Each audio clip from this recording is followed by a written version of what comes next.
The LinkedIn Podcast Network is sponsored by TIAA. TIAA makes you a retirement promise, a promise of a guaranteed retirement paycheck for life. Learn more at TIAA.org/promises pay off.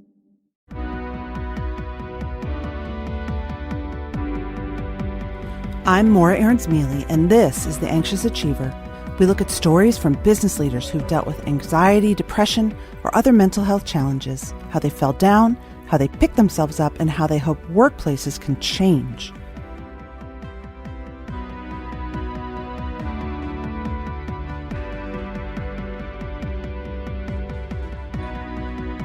Today, we're not talking about depression or anxiety, but another mental struggle that so many people face.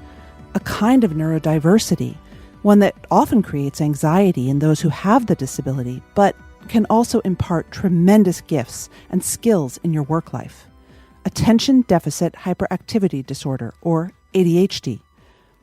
Now, most of you probably know a bit about ADD and ADHD, that a lot of kids are diagnosed from a young age, that it disproportionately affects men, and that it can make succeeding in school and work difficult, at least in traditional workplaces. If you follow entrepreneurship, you may have heard stories from legends of business. Richard Branson, JetBlue founder David Neeleman, the founders of IKEA, Kinko's, and Charles Schwab talk about what ADHD gave them as business leaders. And we'll discuss that later in the show with Johan Wiklund, a professor at Syracuse, who has looked at the ways people with ADHD have succeeded in entrepreneurship. Our first two stories are from achievers who also have ADHD and who figured it out at a relatively late stage in life.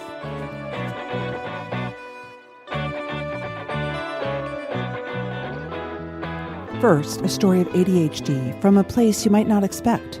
Nate Swan hasn't started a company you've heard of, but he's had an impressive career as a military pilot.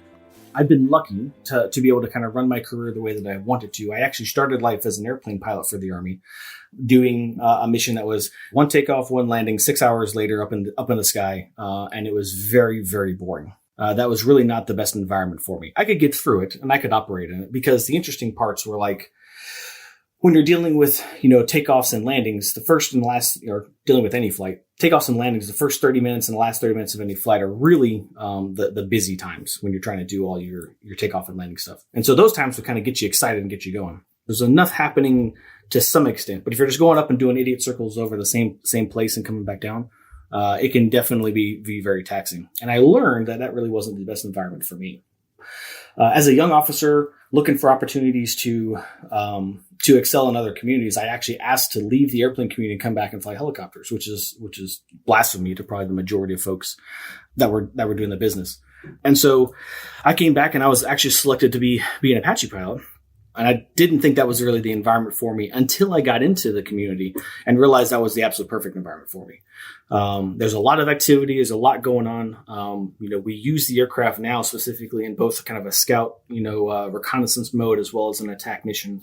So there's a lot that you have to do. And even when you're just out doing a quote boring scout mission, you're still out there looking under trees and looking at rocks and trying to find people in cities, and you're doing something all the time, right? And so I found that environment was way more interesting and way more fun. Nate has an experience that's very similar to many others with ADHD. Throughout my career, both, like I said, both in combat as well as, being a pilot and things, I have always excelled in areas where there's a lot of activity. There's a lot of things going on all at the same time. Because it's almost like the world has now sped up to where my brain is at all times. I find I am more relaxed listening to rock music and having the TV going on with a movie or something like that, and playing, a silly, game on my iPad or something like that. That environment is very relaxing to me because it's almost like I sped up the world around me to keep up with where my brain is at all times. For Nate, like many others, ADHD comes with anxiety. I think I've had anxiety most of my life. I remember being a young kid in high school. And I think somebody even asked me, "Hey, are you anxious?" I was like, I don't even know what that even means, because my life is just to some extent always been some level of anxious, right? I'm a military brat. I grew up as a military brat. I'm fourth generation military. My family has been soldiers, for pretty much our entire existence in the United States, going back many, many generations. And so I think part of my anxiety probably came from the instability of just moving around as a child, right? I was in fifth grade in my fifth school. I had went to 3 different high schools before I graduated. So nothing wrong. It's just we moved to 2 different states in a foreign country. So, and so I think I'd always had some level of heightened anxiety because of life as a whole. Insert ADHD into this as well. And I think it's just the ADHD was probably overlapped with the anxiety overlapped with ADHD to where it was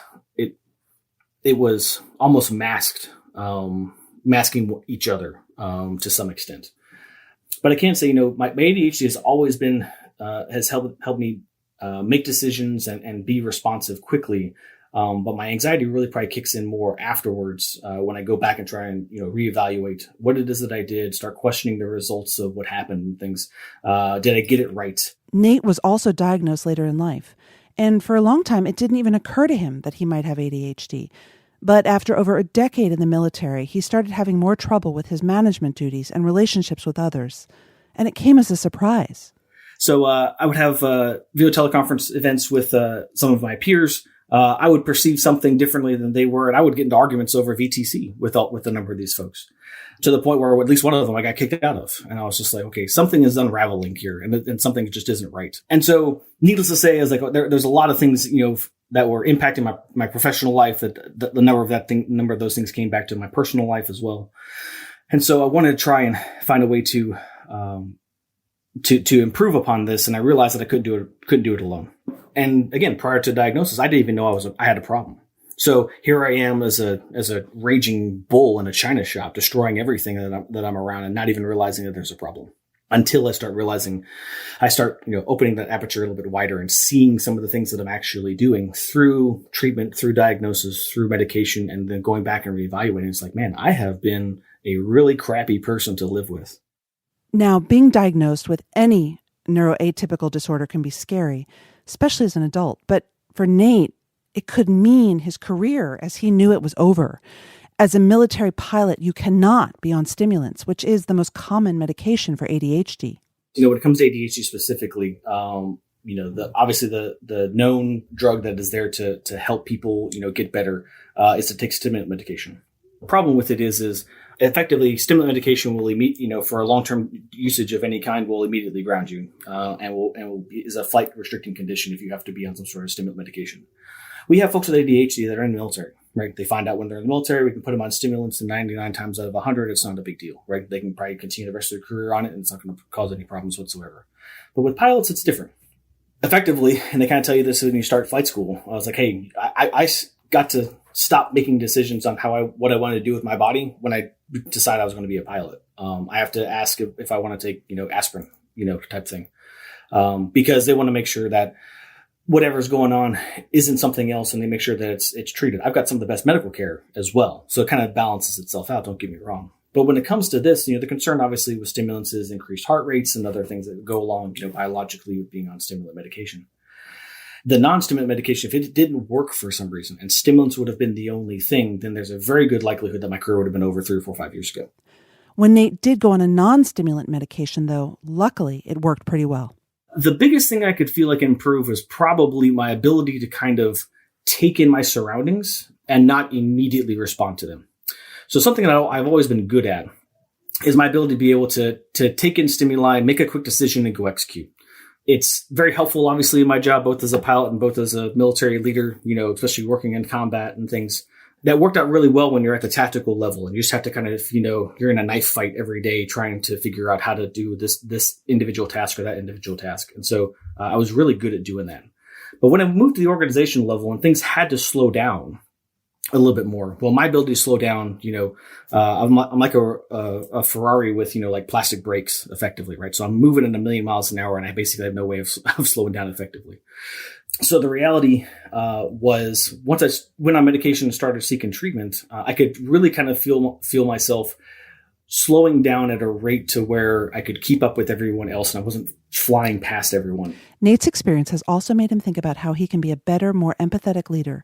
And he also recognizes the strengths of people with ADHD. In the military, you got to show up for physical training at 6 o'clock in the morning, and they're going to start, with the bugle and the alarm's going to go off and everything's going to happen at one particular time. And heaven forbid you ever be late for such an event, right? So in the corporate business world, hey, you got to punch that clock right at 9 o'clock or whatever this thing is. At 9:01 is not good enough or whatever. Well, the reality of it is if you can open that aperture and be a little more willing to work with folks to say, okay, hey, once they're there, I'm certain that they're going to put in 110%. They've probably done it their entire lives to give 110% just to cope to be 80% of what everybody else is doing.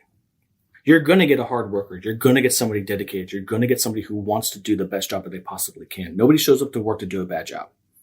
Another good piece of advice I got from somebody, if everyone wants to do the best job that they can, they just may not know what they need to know to be able to do that job successfully. And so have conversations about culture, have conversations about what's acceptable and what's not, right? Just because somebody is reacting to something, they may be having a meltdown for gosh sakes, depending on what it is. The reality is they're only responding to the environment that they're in. And if what you can do is work with that environment, and work with that individual, to be flexible enough to where they can still meet all the goals and accomplish all the things you want them to accomplish, and yet have a little bit, of a more acceptable, work solution. I mean, for the 10 and a half months I was deployed in Afghanistan, I was on night shift. And I loved it. Loved every minute of it. I'd show up to work at 8 o'clock at night. I'd work till 6 o'clock in the morning, every single day, 365. It was the best time of my life because that just naturally seemed to work well in that environment. So I'm not saying that all ADHD folks will be in the same way, but everyone's going to have their groove. Help them find that groove in your organization. And I guarantee you that you're going to get someone who's going to give 100, 110, 120% of what they possibly can give, burning themselves out in the end. So that's something else you got to watch out for. Because if they're doing something they really enjoy, they're going to give you every bit of it. They're going to give you everything they can possibly give you. Now, as Nate thinks about his next move, he wants to make sure workplaces open up to the idea of different ways of thinking and processing information, and that both the military and corporate worlds understand the neurodiverse community better and realize what a strength it can be. We're only moving closer to a modern day acceptance of neurodiversity and other behavioral health and mental health issues inside of the military. We see this on the veteran community all the time. We lose 22 soldiers or 22 military personnel a day to suicide because of oftentimes, some sort of behavioral health or mental health issue, that it goes undiagnosed while in service or manifests itself while in service and doesn't get treated or continues with the veteran after they depart the service. And we're losing them by, 22 a day every day. And so the sad part about that is I think early on in my career, the early 2000s or so, it was very much, you go to the psych, you go to the behavioral health provider, you go get family counseling or something like that. Your career's going to be over. They're going to take your security clearance and the whole world's going to come to an end. But the reality is over time, what we've learned is, just like, okay, I have an injury to my foot because I went out and went running and I rolled my ankle and I hurt myself. Okay, well, I go to physical therapy, and when I get to therapy and I heal my foot back up, I'm a better soldier when it's all said and done, and I can go back to work and I can continue to operate like I would. If I don't get the help and treatment, I will only continue to slow down and get worse and that sort of thing. And we've learned over time that because of the strain and stress of what these very long wars have done to our military, it's taken our leaders the opportunity to say, okay, what are those other areas that we can focus on and try and improve? And mental health has definitely been one of those targeted areas where it's become more acceptable. I remember as a young company commander, I had my brigade commander tell me every single senior leader in this organization will go to behavioral health and will get evaluated at least once in your command, because they want to crush the stigma. They want to get rid of it. They want people to go get the help that they actually need. Because if I can help you, I may not be able to fix you, right? So, some things just can't be fixed. But some things can be managed, and they can be managed to a degree where you can get you back in the fight because I've invested so much time and effort and energy into making you who you are. It doesn't do me any good to, let your anxiety or let your depression or let something manifest to such a degree to where that takes you out of the fight. The LinkedIn Podcast Network is sponsored by TIAA. In the last 100 years, we've seen financial markets swing, new currencies come and go, decades of savings lost in days. all showing that a retirement plan without a guarantee, quite simply, isn't enough. So more than a retirement plan, TIAA makes you a retirement promise. A promise of a guaranteed retirement paycheck for life. A promise that pays off. Learn more at TIAA.org/promisespayoff. I also spoke with Dan Bastian, who, along with his wife Angie, started the company Angie's Boom Chicka Pop. It's a delicious popcorn snack brand. You might have seen their pastel packaging at the grocery store. That started in the early 2000s and has grown to be valued at over $200 million. Bastian grew up having trouble in school, but he didn't know exactly what was wrong. I wasn't understanding things. Things were coming in, but they were getting kind of jumbled up in my brain, and I was really I felt like for the first time I wasn't fitting in the academic setting.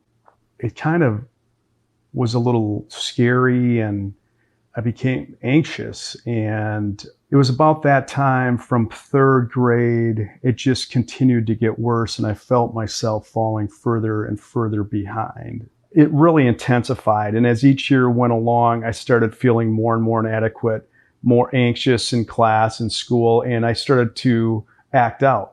As an adult, he continued to face some of the problems he felt as a kid, and college wasn't easy. But somewhere along the way, he discovered teaching, largely because he realized he could help kids like himself and connect in a way that others just couldn't. There were things that worked about that job and things that were harder to deal with. Oftentimes, I think my biggest struggle, and even today, is when it's all on me that I have to present or create, and I'm supposed to be the expert, is when I get very anxious. And I think in the classroom, although I was probably considered the expert, I also challenged the kids to become experts themselves, I think. But when we had, teachers meetings, or we had to speak in front of, parent teacher conferences, that wasn't easy for me. I still viewed myself as inadequate. I still had these same struggles and fears and demons. And a lot of these demons, they didn't go away as he and Angie started building their business. But Dan also knew his strengths, and he started to draw on them. What I was really good at was putting together a checklist of things to do and knocking it out. And then going to work and, working really hard and focusing on what I was good at, which was building relationships, working long hours, being relentless, being persistent, and building a team. What I wasn't necessarily great at was being out front and center, and I kind of accepted that and allowed Ange to take advantage of that. What I have is a strong work ethic that gets things done. That work ethic, the ability to focus so singularly on a goal, helped him build his business while he and Angie balanced each other's strengths and weaknesses out. I think I have this feeling like if it can't be done, I want to do it. The really hard part is where I think I flourish, where I think most people would give up. I'm pretty good at being persistent and moving forward. Because I didn't know any better, I was not afraid to just go after things. If I probably knew more, I'd be terrified of doing what I did. I was just very aggressive in meeting with buyers and meeting with store managers and sharing our product and working all hours, all weekends and everything, because that was what I knew. My first reaction and decision was to move quickly. And because I didn't have the patience to sit and wait, nor did I have the ability to understand the potential consequences. Maybe I had the ability to, but I didn't want to, hear about, well, let's look at it from this perspective. I only had one perspective, and that was to move fast before anyone else would. Even with the success of their company, Bastian admits the ADHD and the insecurities that come with it are still there sometimes. It's just been an ongoing journey for me. It's something that I have been, I guess, struggling with forever. And I always thought that over time it would go away. This feeling of this anxiousness, being so anxious and, feeling kind of inadequate about what my main challenge was, getting up in front of people and speaking. I have, I've seen different coaches and therapists throughout the years of just wanting to get better, and better in the sense of getting more confident and accepting who I am and accepting that I may not be perfect. I may not do this really well, but it's not a reflection on who I am as a person. I'm not a failure. And he reflects on what helped the business grow and how much it was influenced by who he was, including his ADHD. When I had something to focus on that was really instrumental or was really important in my life, I could zero in on it intensely. And I could zero in and focus on 10 different things intensely.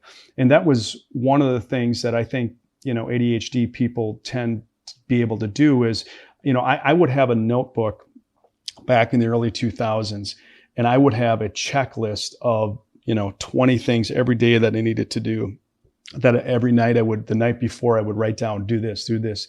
And I would check things off, and I would have a bunch of them going on at one time while I was at my desk or I was out on the road or in the plant. And my ability to focus on getting something done was strong.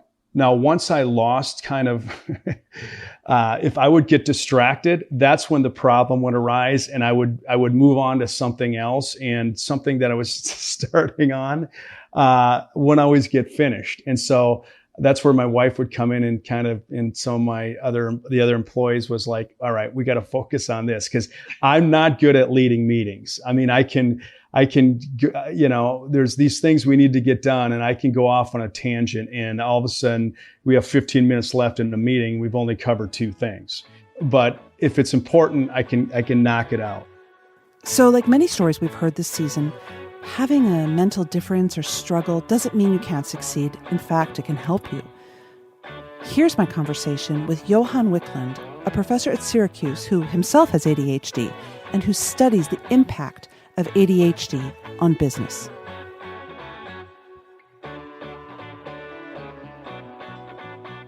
I immediately sort of was interested in the opening of an article you wrote about ADHD because you asked the question, is ADHD bad or good? And you framed it in the context of you being extremely tall. You're 6'7"? And I'm 6'2", which for a woman is also extraordinarily tall. And you said, well, is being tall good or bad? Well, it depends, right? If you're stuck in a tiny airplane seat, pretty bad.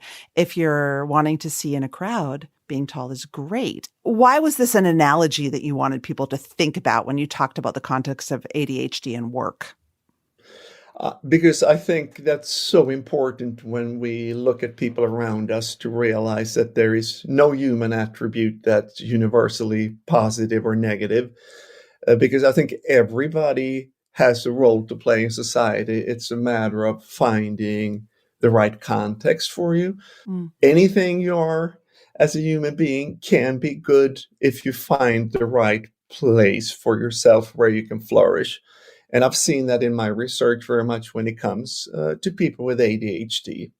I'm sure you know the classic thing that traditional school is usually really much like torture for a person with ADHD that don't fit very well in that context. Whereas in, let's say, sports or entrepreneurship, they can fit very well. So that's why I use an analogy of, well, when people see me, that's the first thing they always comment upon, oh, you're so tall. So, I love that, don't you? Like, oh, I didn't know. Thanks. Yeah, right. Well, okay. So, but you do point out, and I have to say, as the mother of an ADHD kid, I find this to be true. It's really the negatives that we hear about mostly. Yeah. And I mean, the reason for that is because it's the medical profession that has kidnapped the discussion about ADHD. I mean, essentially, and it's not strange if you think about it, because medical doctors, they help people have problems. You only see a doctor if you're having a problem. You don't go there and they say, oh, you're looking so great, everything is fine. No, you go there because you have some kind of issue. And ADHD has very much been discussed by the medical profession. And as you know, as a parent with your own kids, that when you see a person with ADHD, you know that they might have some problems, but you can also see that they can do excellent in many walks of life, in many other situations. So I think that it's important that we see, we get another voice added to that conversation. Well, you have ADHD and you're an academic, which is right. You must have sort of loved school. Like, how did your ADHD help you become who you are?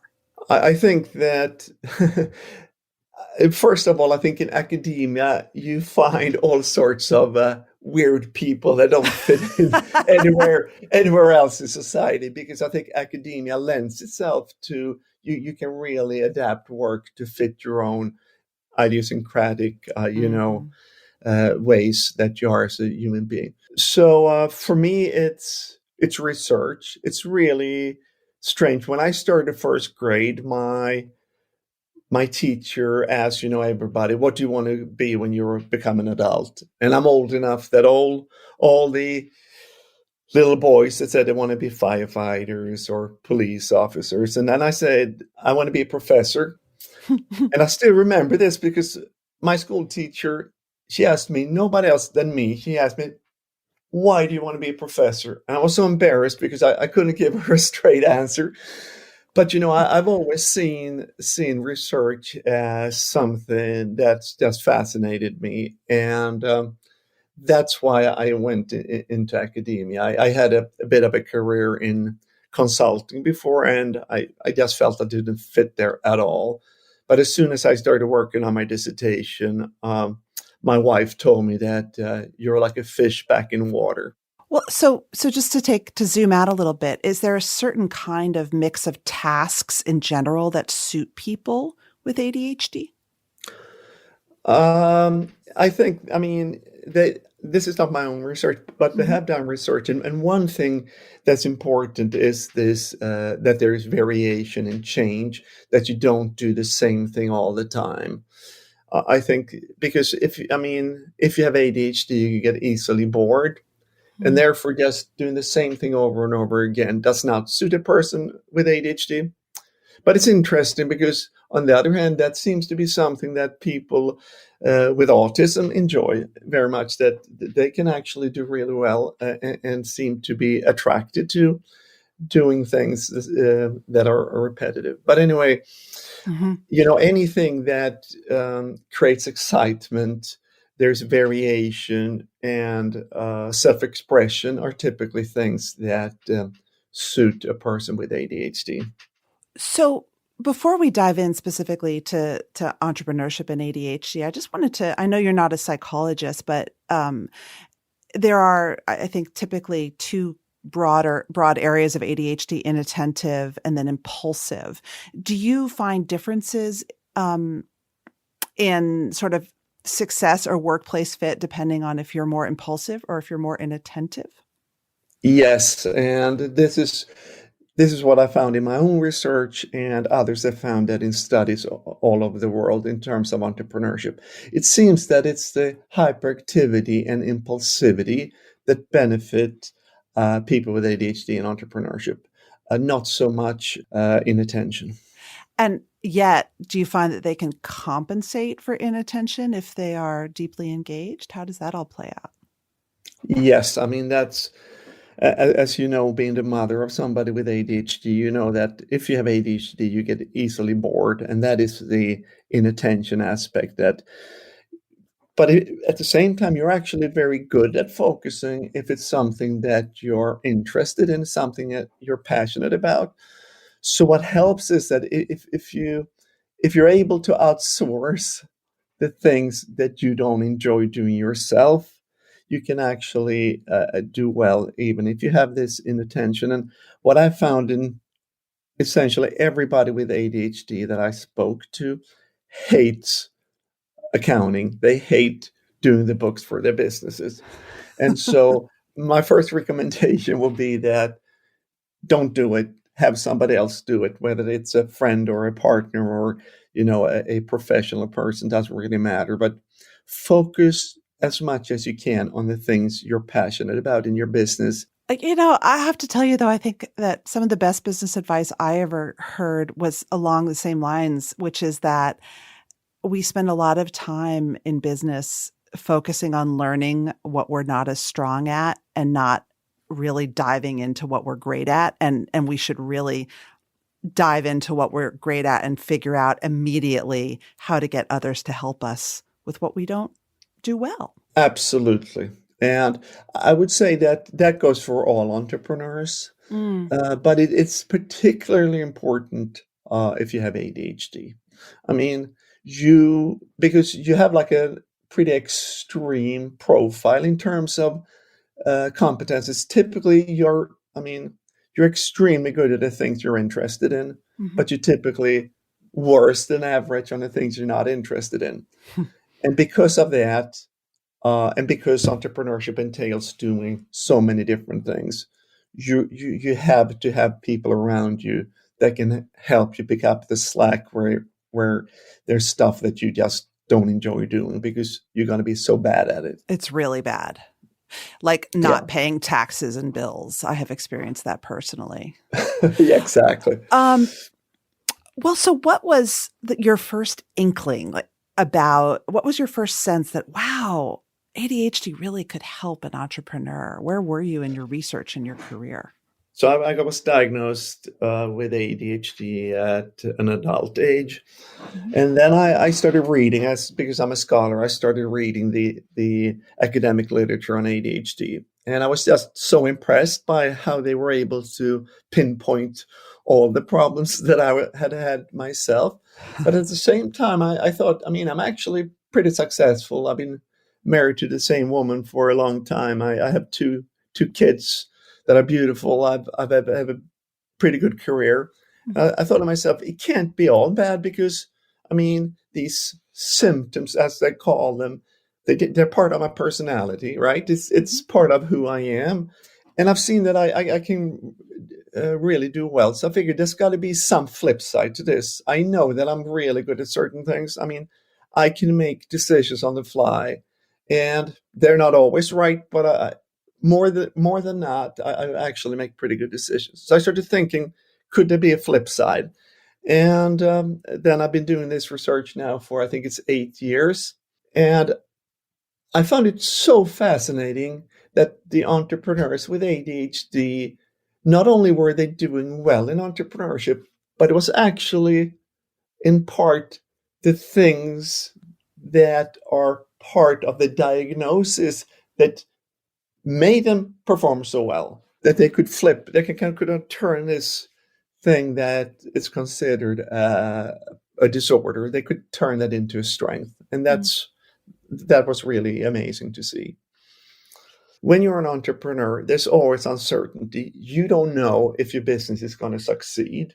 And because of that creates anxiety, and uncertainty then creates anxiety, and you want to collect more information before you act. So typically what happens is that people sit on the fence forever. But if you have ADHD, you have this impulsivity where you don't like to wait. You like to do things right away. And you're very good at seeing the potential upside of stuff, not so much the potential downside. So you have this bias towards action, and that is essentially the most important factor of why it's a good thing to have ADHD in entrepreneurship. That when you're faced with uncertainty, you don't get anxious and don't know what to do. You actually act despite this uncertainty. Gosh, that makes a lot of sense. We spoke with a combat pilot with ADHD, and he was at his best during war scenarios that would send most people hiding and screaming under a barrel. And yet he found the ability to hyper focus in chaos and stress. That was incredible. I also saw that they had done research on firefighters, and it's the same thing there, that firefighters with ADHD do really well because they come into this scene where there's just 100 things going on and it's complete chaos, but they can focus and see these are the most important things. And I also think with your fighter pilot, I think it's important also that they can make fast decisions. If you're a fighter pilot, you have to make decisions there and then, and you have to make the right call. And I think that's something which which lends itself really well to a person with ADHD. It's also important that in entrepreneurship, you design your own work to fit your own strengths and weaknesses. I think that's largely the beauty of entrepreneurship. So entrepreneurship, it attracts a lot of people who are kind of outside of the norm.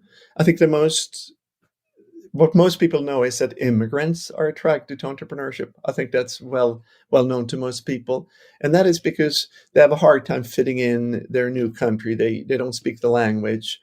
I mean, nobody knows about their degrees from universities they never heard of and so forth. But they can actually, start a business and shape it into whatever they want it to be. We know that's the same thing with people with disability, that they are twice as likely as people without a disability to run their own business. And it's the same thing for people with ADHD, that they can design their businesses to fit their own strengths. And one thing I noticed that I found interesting was that, as you may know, I don't know if this applies to your children, but people with ADHD often have disturbed sleep patterns. So I met a lot of entrepreneurs tell me they wake up 4 o'clock in the morning full of energy, and they immediately start working. And then like 10 o'clock, they might crash, and then they take a nap for an hour. And of course, that's very hard to do in a regular job, right?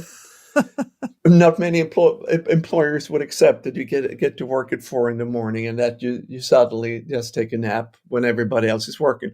But that you can do if you run your own business. So that's just a simple example of how entrepreneurship lends itself to these kinds of adaptations. Mm-hmm. Overall, would you say that people who've lived with ADHD all their own lives, like they get bored easily? Do they learn? Can you learn to build resilience? Because even the most brilliant entrepreneur has to sit through meetings, that they find boring. Like, can you build that sort of resilience muscle so you don't check out as much?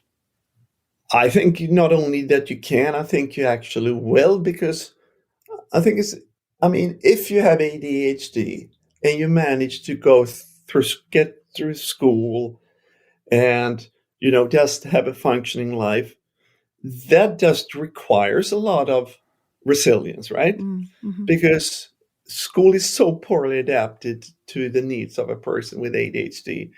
So I think that already from when you start kindergarten or first grade, you're facing an uphill battle in terms of getting through school. And if you manage to do that, I think you will have a lot of resilience.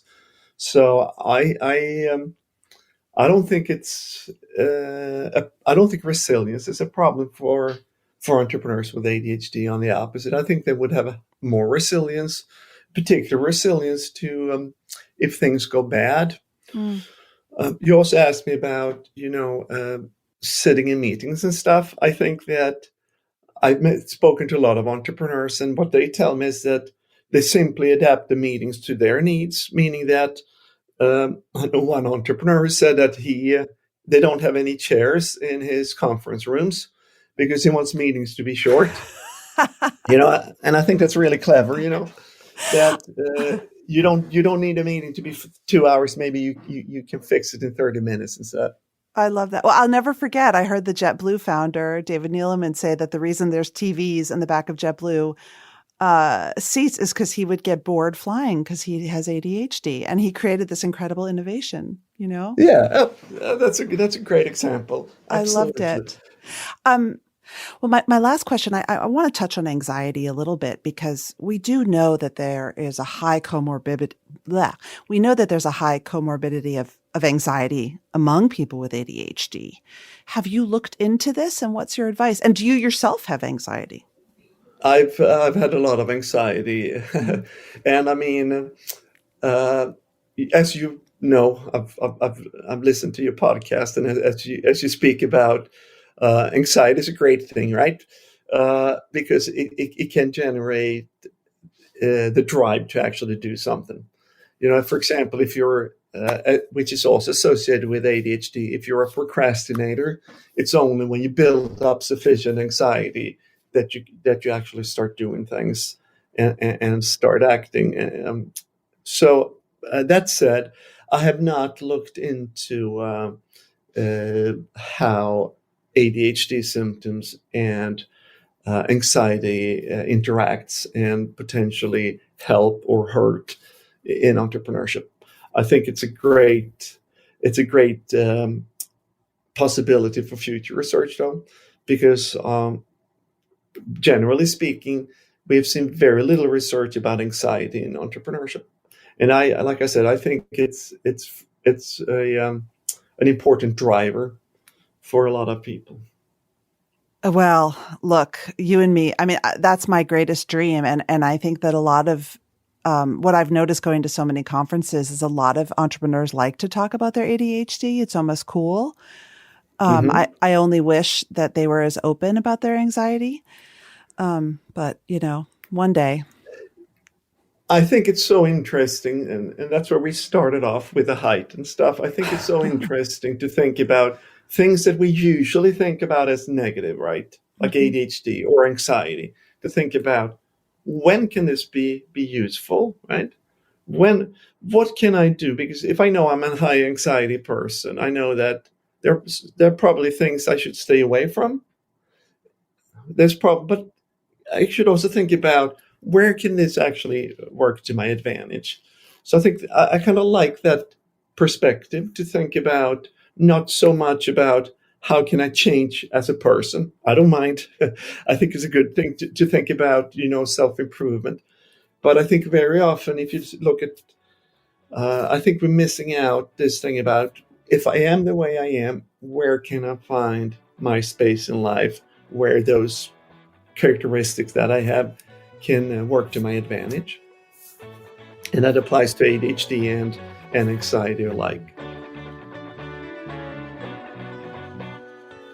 That's it for season 3 of The Anxious Achiever.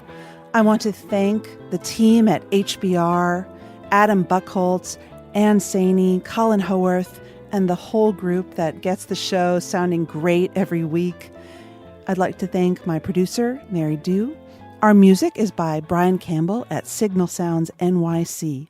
And we'll talk to you soon. If in the meantime you'd like to send a show idea or give me feedback, you can find me on Twitter at MauraAM or send me a message on LinkedIn. I've been getting so many great show ideas on LinkedIn recently, and it's been really fantastic. And we are reading everything. So thanks very much. Talk to you soon. From HBR Presents, this is The Anxious Achiever, and I'm Maura Aarons-Mele.